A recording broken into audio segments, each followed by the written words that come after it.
So in my previous video I showed you how to put a corner bead on, how to tape a flat joint, and how to coat a joint.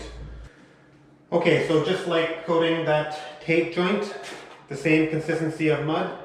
Shouldn't be too thick, shouldn't be too thin. Too thick, it's going to be hard to work with. Too thin, it's going to shrink too much. So I'm going to show you the best method for like a do-it-yourselfer or someone without a whole lot of experience. Okay, so I'm using a 10-inch knife. It's kind of the best all-purpose type knife. You can also get the square type. This one's kind of the round type. They all work the same way. Okay, and just like with the flat, you need to look down the length of the knife and identify the concave side and the concave side. You want to work with the concave side facing the corner bead.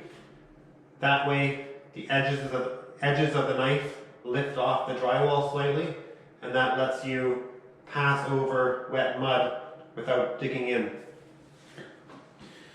Okay, so grab some mud with the knife, put it up like that, keep the knife parallel with the wall, not like this, and put your finger there, put a little bit of pressure, and then just run it down. And then just repeat.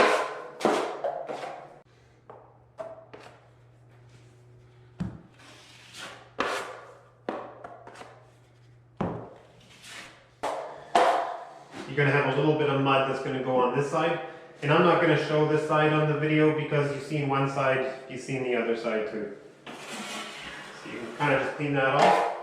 So I've done one pass. I'm going to just do one more pass just to get a nice consistency of the mud in place.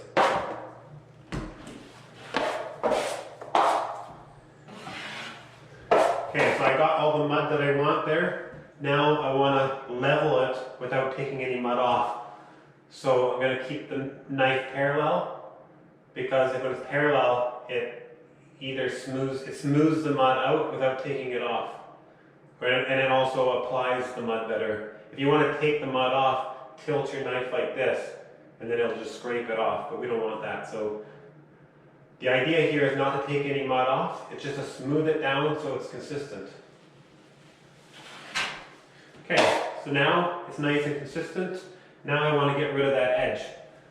So I'm going to put the knife there. I'm going to put finger pressure right in parallel with that edge. I'm going to tilt this side of the knife off because I don't want to disturb my coat. Okay.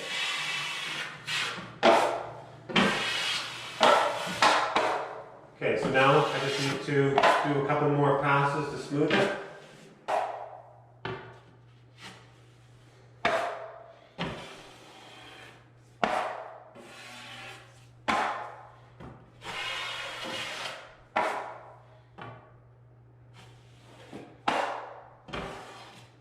Okay, so that's that. So, of course, just for the video I only did this much, but it's kind of the same process for the rest of it and also the other side. Okay, I hope you found that helpful.